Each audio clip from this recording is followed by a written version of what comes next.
Greetings and welcome from Poudre River Gun Dogs. We have a new DVD training series called Training the Pointer and Retriever. Over the past several years, we've developed this training process based off of what dogs have taught us. They are by far the best teachers.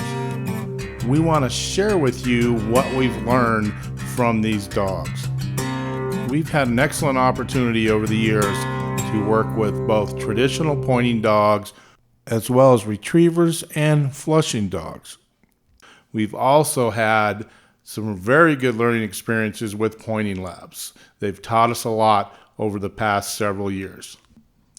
We believe we can help make a difference for you and your dog in training by giving you some new tools to put in your toolbox and by shifting the way you think about training.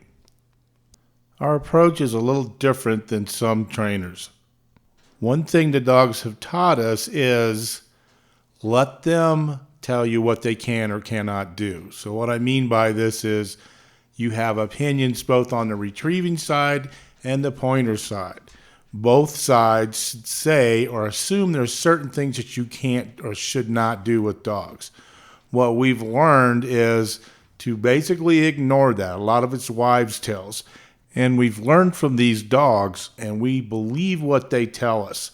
And as a result of that, we've put together this training process that we think is very effective. We've noticed in a lot of training programs that there's a missing link. And what that is learning how to communicate with your dog at their level. The way they think, the way they process information, and the way they learn.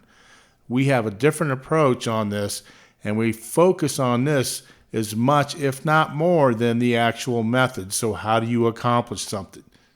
What makes really good trainers and great teams are the trainers that learn how to communicate well with their dogs.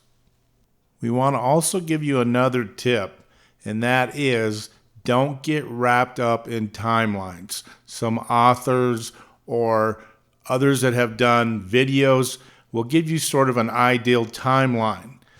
We suggest that you learn how to read what your dog is telling you, and they will let you know when they're ready to move on to the next concept. Don't get wrapped up in ideal timelines. We're going to provide you with a lot of information.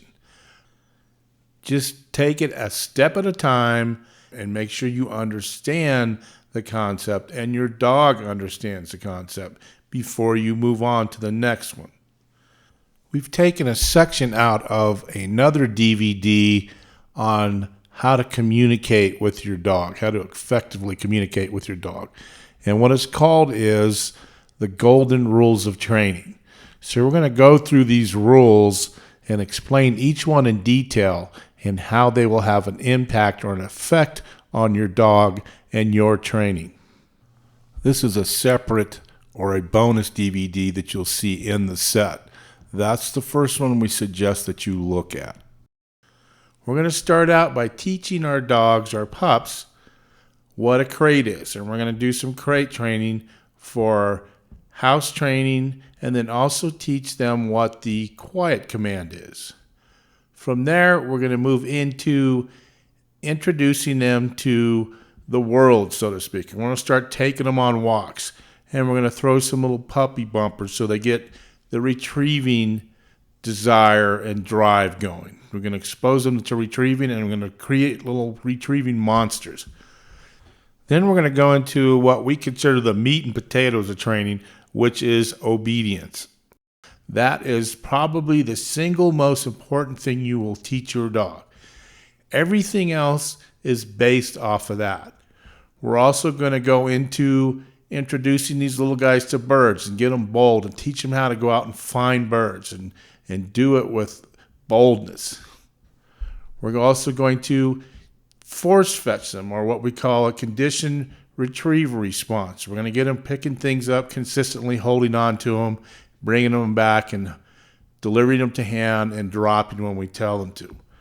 Once we've taught a good retrieve response we're going to teach what we call the cycle of the retrieve. And that is have our dog sit, mark, release them on the name, hear, heel, sit, and drop. And we're going to solidify that. We're also going to then look at teaching some fundamental marking concepts. We're going to introduce them to different types of cover so they'll learn how to get into it and drive through it and root things out and bring that bird back. We're going to teach our dogs about woe training and introduce them to a pigeon pole, which is an exceptional tool for working upland dogs. After we've taught the fundamentals of woeing and steadiness on a pole, we're going to go out in the field and start working birds out there. We're going to teach them about quartering, how to find them, have them lock up, stay put, work on steadiness in the field. We're going to shoot birds for them, release them, have them go pick them up, bring them back, and deliver to hand. So enough talking, let's get busy.